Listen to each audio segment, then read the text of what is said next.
Ah, man. What am I doing with my mask on?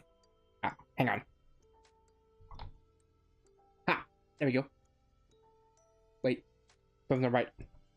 Ah, there we go. We're gonna do a thing about surprising you from the other side of the room, but of course, shit happens. Anyways, let me make sure that my audio is okay and stuff, so give me just a second.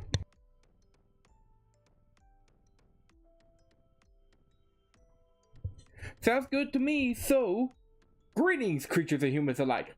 I am MagiQDog, and tonight, for a second time, we shall be streaming, but this time we are doing JJK, chapters 146 and 147. Yeah, I could have said that a lot better, but you guys know me. At least I hope you do. Anyways, we're pretty much going to be doing the same thing as all the other JJK streams and stuff. I'm going to be reading the whole chapter first, probably say some stuff here and there to kind of keep it lively. Then I'll tell you guys what happened in the chapter, then move on to the next chapter, do the exact same thing, and then just end it off right there and there. Let me back off real quick. And, anyways, let me go ahead and read chapter 146. Now then. Yes, she can extinguish cursed energy.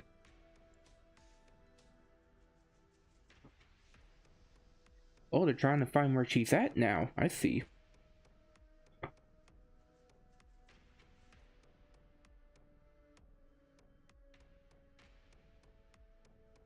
Ten colonies. That's really big.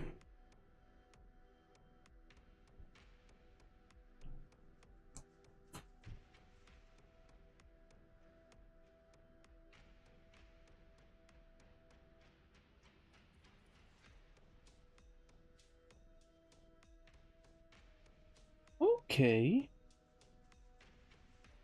That'll be interesting.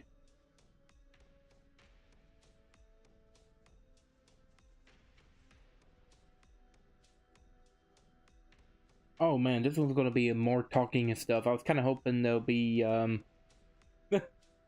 which, of course, there's a lot of talking and stuff, but I just hope it doesn't last a whole while.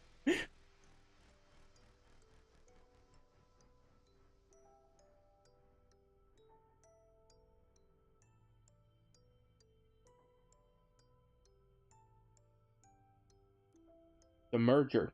The great merging. Okay, so it seems like they have a 2-month period.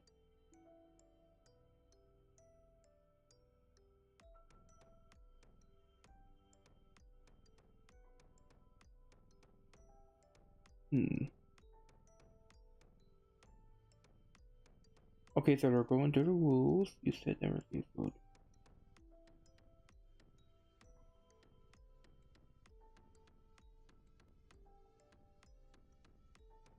Who's this talking?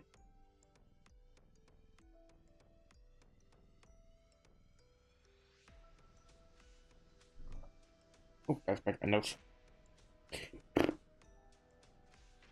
See, there is no binding foul, which means nothing happens. Okay.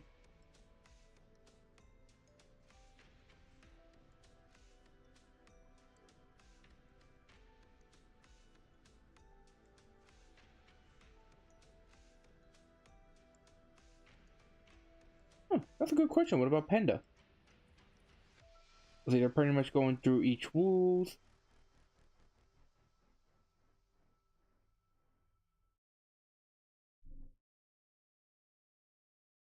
Oh, at least the citizens have a chance to escape.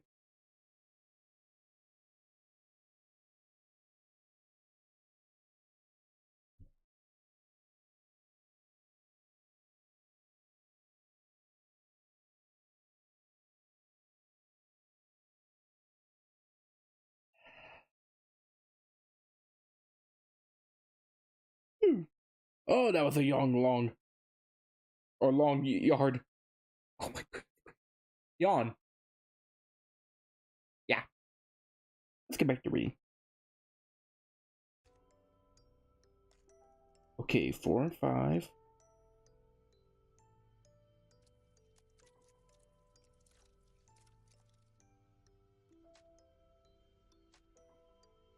Kogene.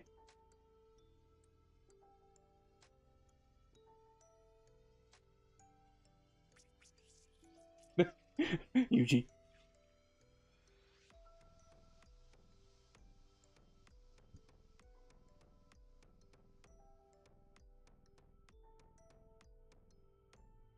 Hmm.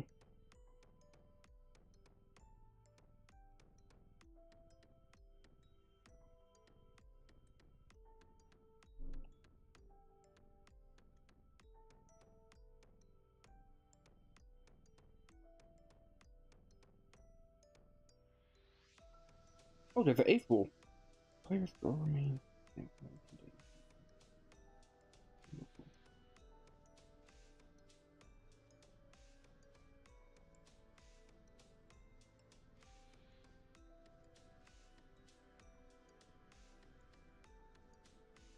Oh, oh, her name is Yuki. Okay, so no, Yuki might be the surname, I think. Cause I always thought it was Tuso something.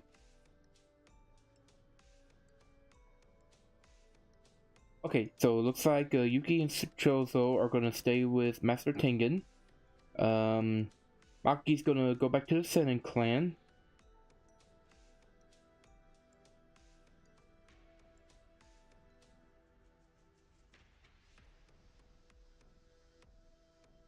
Let's see.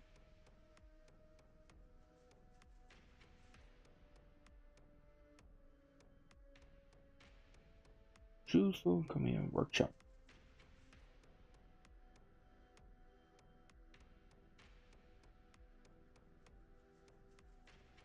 Oh, he's going on ahead. Fairly interesting.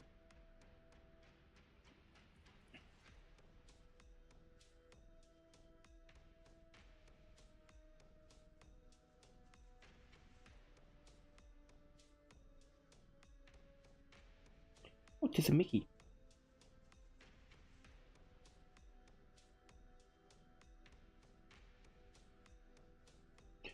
Oh. The two realizes their situation.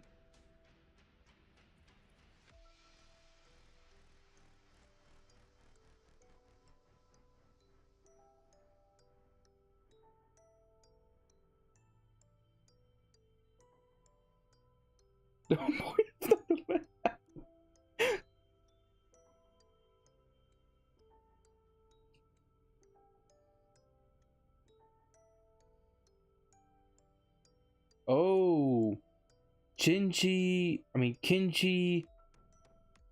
Hakari.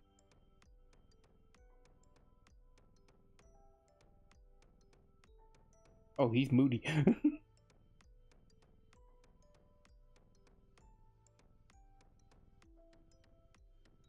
No! Don't do this to me. I like Joso.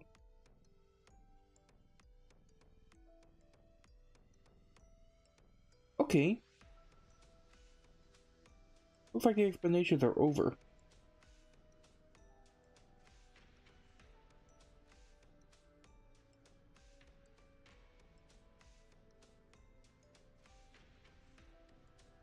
Okay, looks like we got some new guy joining in the fray.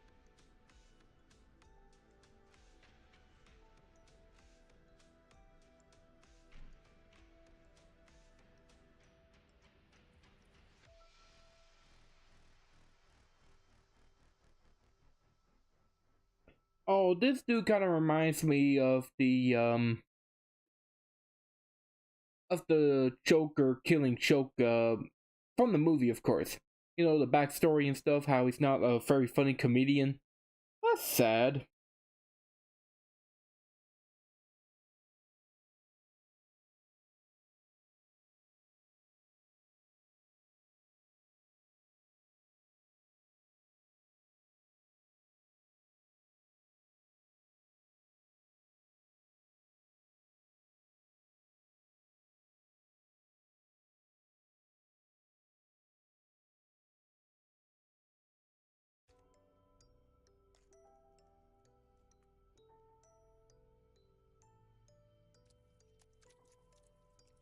Oh, he's in the games. Okay, I was making a joke about, well, kind of making the comparison of him being like the side Joker, but he may have turned out to be the actual Joker in this series. Okay, so I just finished with chapter 146, and now I shall give an explain about way. So, everyone is kind of dumbfounded that they discovered that the angel can extinguish curse technique. Tengen pretty much says, like, yes, she can be able to open up the back door of the prison realm, which Megumi asks where she's at. He says that she is in the colony of the east side of Tokyo, which is pretty much the game's barrier. So she's already in part of the cooling games. Which he begins to explain that there are 10 colonies around Japan, and they are connected by barriers that form a line that send humans in Japan to all kinds of places. Which makes Yuji remember about the Yosohachi Bridge. So he pretty much thinks of how it's going to be playing out on the map. Let's see. Of course, everyone begins talking about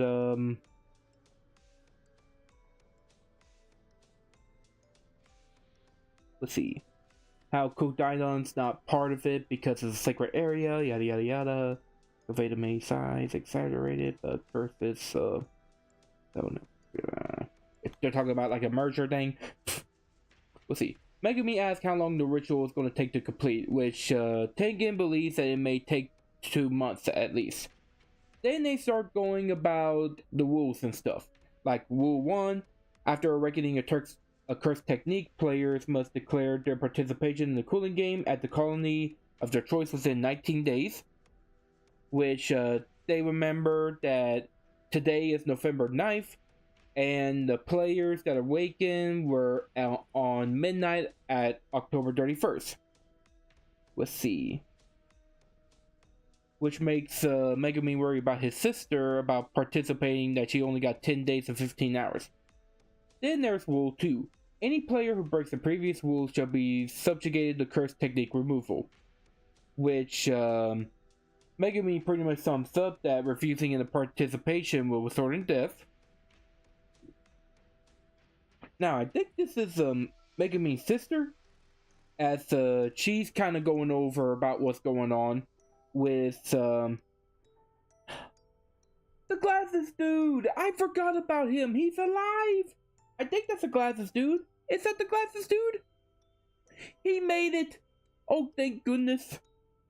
But anyways, he's pretty much going over what's happening to her and about the cooling games, that how she's in participation. Let's see, rules apply to the sorcerers who join in. Pretty much removal is achieved through idle transfiguration.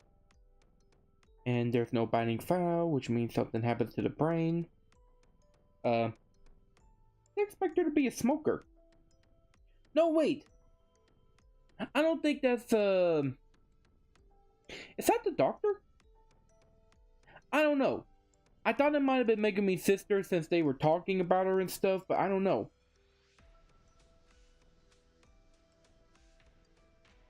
I think that's the doctor now that I'm thinking about it. I am so sorry, people, but just so you know, I am not great with remembering stuff, okay? But anyways, it cuts back to Maki, who says Choco is right, but sorcerers don't have techniques aren't that at risk. Which leads to the third rule. Non-players who enter a colony but become players at the moment of entry and shall be considered to have declared participation in the cooling games. Which makes Yuji wonder if the citizens who are already inside of it are players.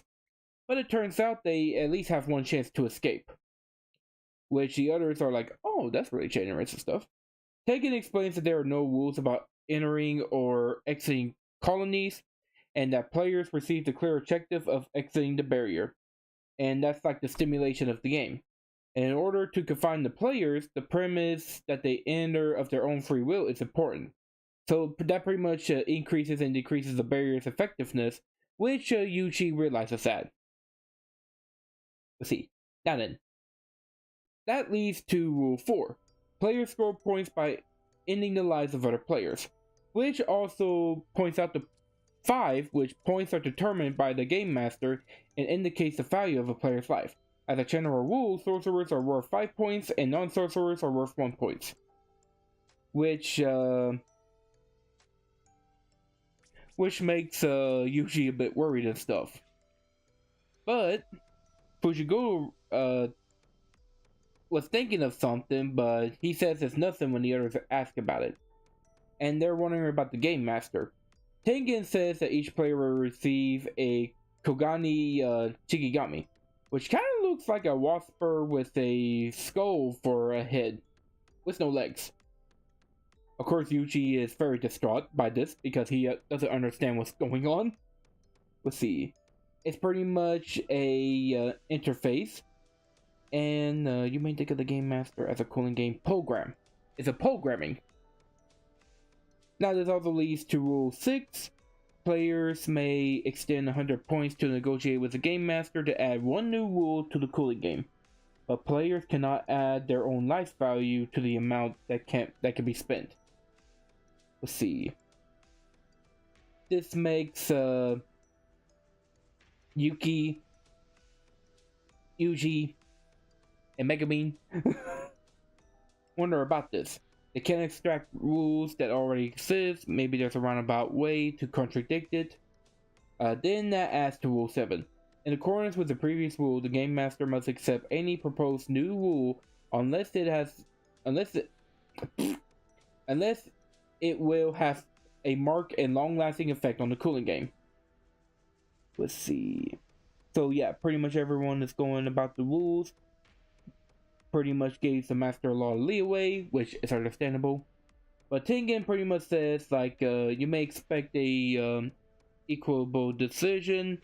After all, the players are subject to strict rules. Otherwise, the Chinkagu is pretty much has no further bias. And there's another rule. If a player's score remains the same for 19 days, that player shall be subjected to curse technique removal. Yuji is worried that he has to kill people, but Megumin thinks he's got a few ideas. This is when Maki pretty much says, like, okay, so since we now have the rules and stuff, here's the game plan. Yuki and Choso, you two, who are standing in very awesome poses by the way, will remain here to guard Master Tengen, while she goes to the Zen'nin clan and collect their curse tools. After all, Sotoryu, after he was sealed, the Kamo and Zen'nin clans cleared out the Jujutsu High curse warehouse, but with Megumi being the head of the Zen'nin clan leader, she getting close. This kind of surprised Yuji as he's like, wait, what? When did this happen? He's like, I'll explain later, don't worry about it. Let's see. She says she'll be able to search in the warehouse, but she then starts asking Master Tengen about Chuso's Kumiya's workshop. Let's see. Which he appreciates the Chester. Let's see. She's also said she's going to find Panda and help address the games to him. She then asks Yuta about what he's going to do, which he explains that he is going into one of the colonies to take part in the game and gather some information. And he also told the others to avoid some colonies so that way they don't end up killing each other, just in case something happens. He also mentions that the barriers may block phone reception so they can't get in touch for a while. This made both Yuji and Uta remember about the promise they made to each other, which makes them kind of worried about it. But Megumin pats, kind of hits Yuji's chest being like, hey, don't worry about it, I'll be fine. Besides, if I die, I'll just have him kill you. Which he just gives like a look like, but that's the whole reason why Yuta made that promise. He's like, yeah, whatever. Let's see. This made Megumin ask Maki, which she says to go to Shinji as planned. Which turns out that Shinji Haruki is a suspended third year. And apparently he may be a moody jerk, but whenever he gets worked up, he's stronger than Yuta, which he explains to it. Which Maki doesn't believe that whatsoever. Now the group starts to leaving. Yuji tells Chozo that he appreciates it and thanks them. And of course Chozo's like, yeah, just don't die, okay, bro? Which makes Yuji have his hand up. And now he's crying. And I'm crying too. He's like one of my favorite characters now. And yet we're not going to see him in the cooling games. Come on! Is it because he's kind of overpowered? Like, I get that, but come on, dude. I like his character. Anyways, we now cut over to, like, a comedy show. The Public Stand. Yep, a comedy show. Where, they pretty much get bored by this one dude with some pretty cool sideburns and stuff. He holds a song. He holds a sign that says, "Is that a banana in your pocket?" You can't see, but my eyebrows are moving up and down. You get it. Anyways, he's like, thank you very much, as they just start clapping for him. Like, yeah, good joke. Let's get the fuck out of here. Anyways, looks like his manager is fussing on him, where we learn that his name is Takaba. He's like, Takaba? How long are you gonna continue to doing these stupid jokes? You just gotta stop. It is just depressing, man. And he's just spinning over, holding his head like, yeah, I know. And the manager keeps on his tail like, you are 35 years old, so you gotta quit already. You know this industry doesn't do like late boomers, who pretty much takes a long time to get hit big. So, and you're not gonna get funnier anytime soon. We'll see.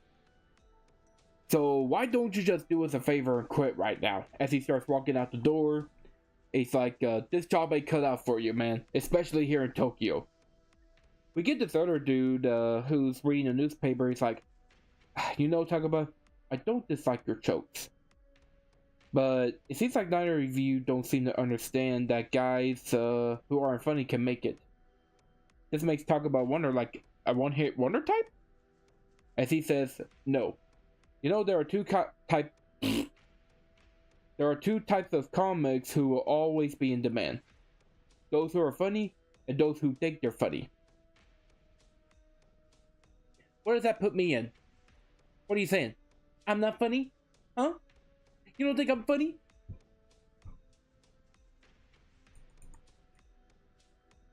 You don't think I'm funny, do you? Huh? Huh? Well, guess what? I am funny. I can make myself and others laugh.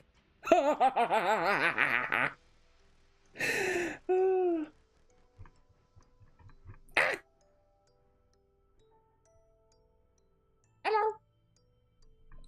Okay, that's enough clowning about. Let's get back to the thing. He didn't ask him like, which are you?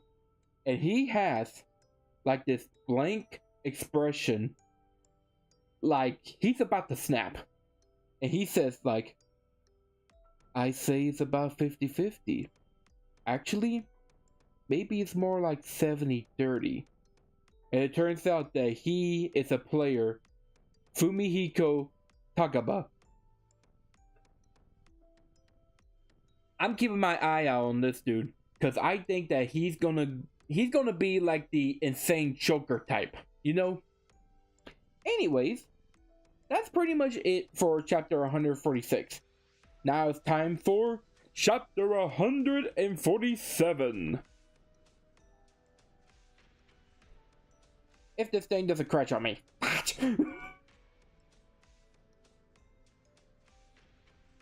Ah, come on, you. Don't do this to me.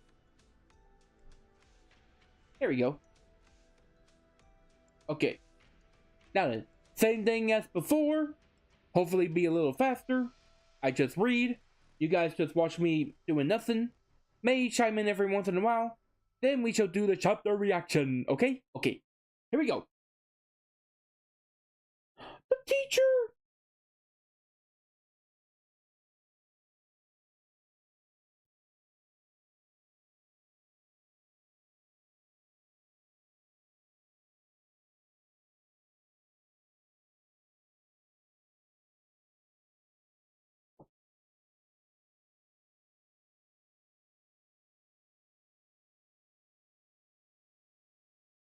don't be like that. Yaga didn't do nothing wrong.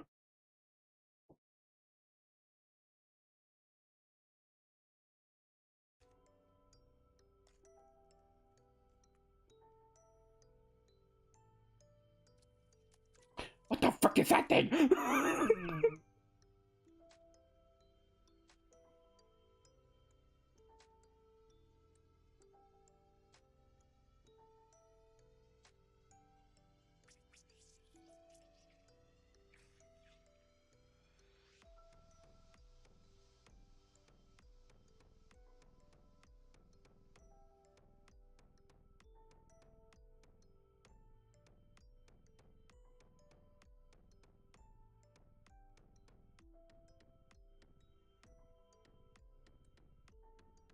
What the frick is that thing? Oh, there's a bunch of them.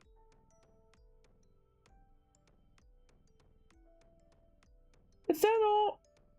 Wait. Panda's not the only one, isn't he?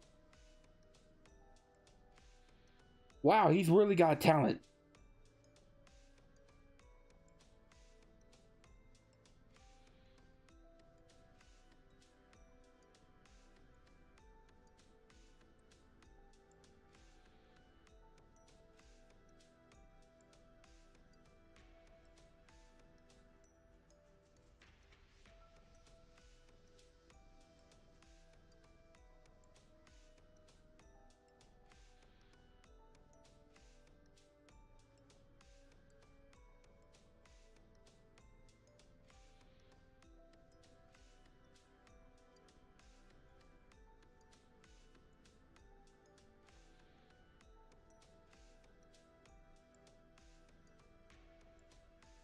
Oh, that's so sweet.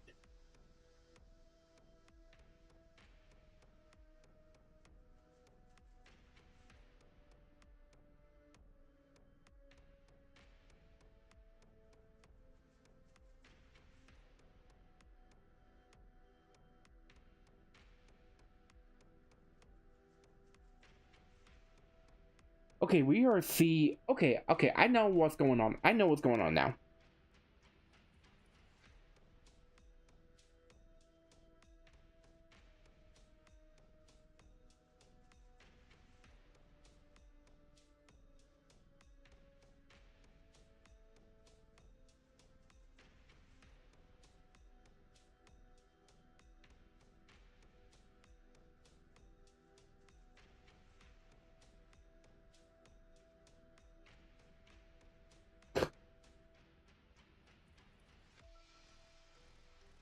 That old man's very strong.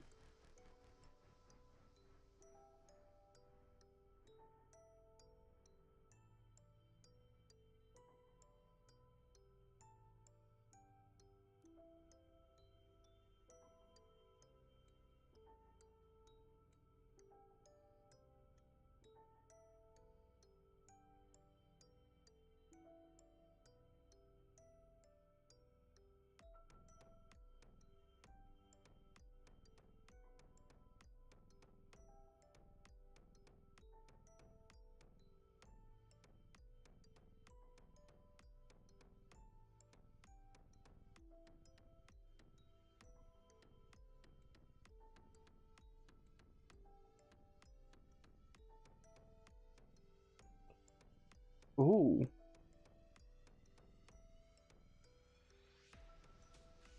Oh, come on, beat his ass.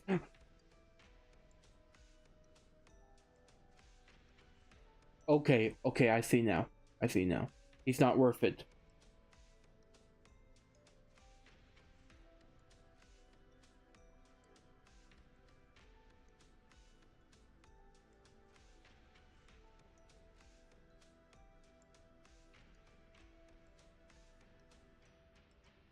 No.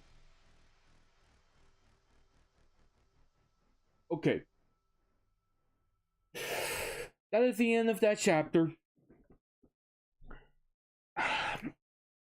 From how I've read it,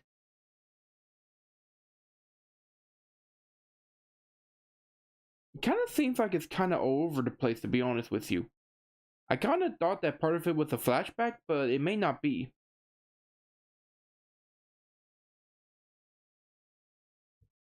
At least I think. Alright. So I'm going to explain what is going on by me reading it. So, the principal, Yagi, he seems to be in prison. Then we have the other principal.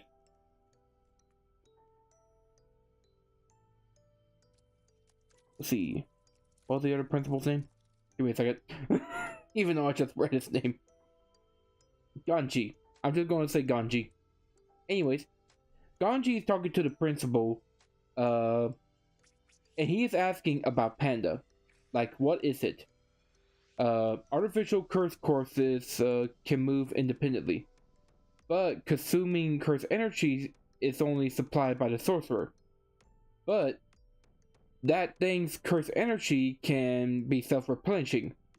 So the higher-ups have already officially identified you as a special grade and sentences you to indefinite imprisonment. Let's see. Because of you intentionally creating it, it'll be easier for you to possess an entire army. So Yagi is very strong. So he asks, are you really not aware of how it's made? Which he says, yes. Now then. It then cuts over to Yagi outside talking to a cursed corpse. And it appears that this one is an intelligent one like Panda. He kind of looks like a tailless beaver with no back teeth, and he's wearing a tie and a Speedo. You can't make this up. Anyways, he asks Yagi, as Yagi tells him while sitting on the log with him, like, everyone's worried about you, saying that you don't look so well. No, the beaver guy is saying that. Which he's like, ah, really? Mr. Beaver, say, that's why I told him just to cheer you up. So, if you're not well, and he's like, ah, really? He then points to himself like, I'm a genius, right? And that's when Yagi pets his head, being like, yeah, that's right. He then tells them, like, Takiru, that's his name, Takiru, like, sorry, but I'm not going to be back for a while, so make sure you tell everyone, alright? He's like, is it another business trip? And he's like, yes, a long business trip. He did tell them, like, don't worry. This forest that you all live in are protected by Tengen-sama. Your mother's also going to be coming to meet you again. But even without me, you're going to be fine. Okay, so cutting over now, he's at a tree and stuff where he opens a door where we see Terigu along with a bunch of other curse courses as they say, Masamichu, we're gonna be lonely without you. Now then, as he's pretty much putting them in hiding. Now, cutting over, we see that Panda has broken free by Kusakabe. Pretty much the sword guy dude from season 2 that was with Panda. He asks, like, are you sure about this? And he's like, yeah. Just don't tell the others that I helped you, okay? Let's see. They pretty much capture you to lure in Yagi-san.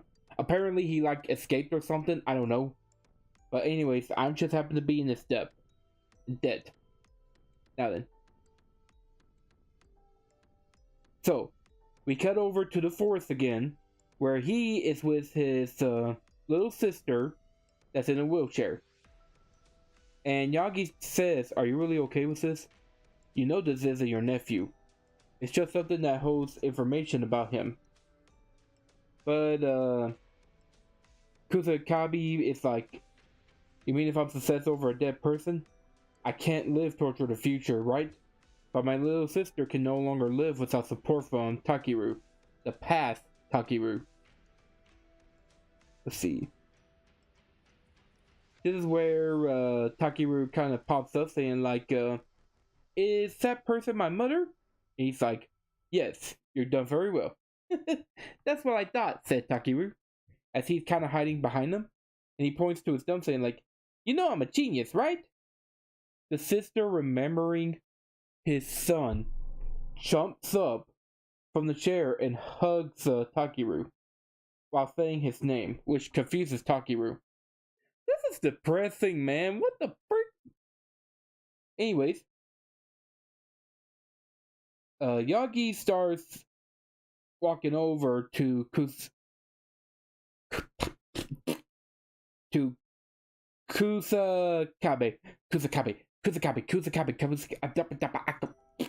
Kusakabe. Anyways, he's like, Kusakabe, I'm sorry, but... Which, he cuts him off saying like, don't worry, I understand. You can't make the existence of a perfectly independent course cook.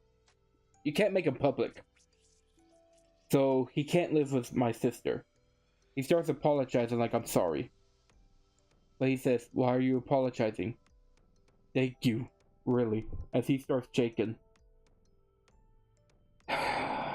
Man, this is depressing as fuck. Anyways. We now cut over to Yagi walking while it's nighttime as he is confronted by a masked Jujutsu sorcerer who is just hanging on top of a streetlight. He tells them, where are you going without bringing along your cursed spirits, Principal Yagi? He then pulls off his shirt as he says, pulls off his jacket as he says, simple, I'm going to meet my son. The ninja guy says like, let me tell you, there's only one way for you to save your life after being sentenced to death. The technique that you use for making self-sustained artificial cursed corpses. Tell us right here and right now. However, Yagi says, you know, ninja brat, you really are confident the moment Satoru isn't around. Of course, he doesn't deny. It's like, well, of course I am.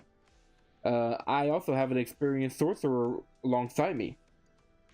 That's when Principal Gaku Ganshi shows up with his guitar. It seems that the two have a battle that wasn't shown in the chapter, and Yagi gets defeated as he is cut in an X. The ninja dude's like, Mr. Principal, but he tells him like, you can leave. So, yeah, go away. He's like, as you wish, as he disappears into the night like a ninja in the darkness. Believe it.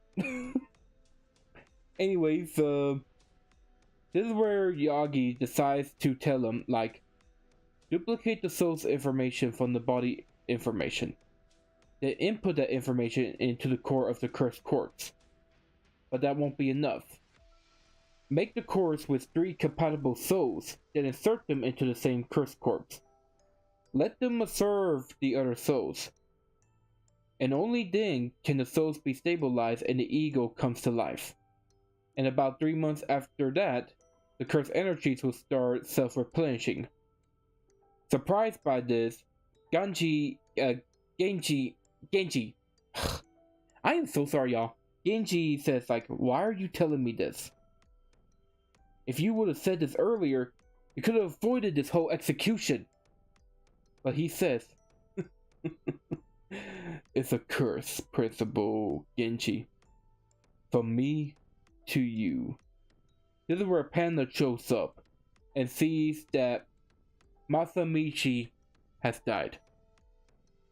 Genji starts to prepare for battle against Panda, but Panda walks by him and gets to Yaga. Jesus Christ, am I bad with names or what? Ugh. Anyways, the principal asks him like, don't you hate me? Why aren't you attacking me? But he says, and the most badass but sad moment, don't lump me in with you humans. I'm not bound to by your stereotypes. Your relationship with Masamichi wasn't bad. but you're just following orders from the higher-ups. To me, you're just a falling knife. But I want you to remember this. Even pandas can cry. As he starts tearing up, and the last thing we see is one of the moths from the streetlight dies in the ground.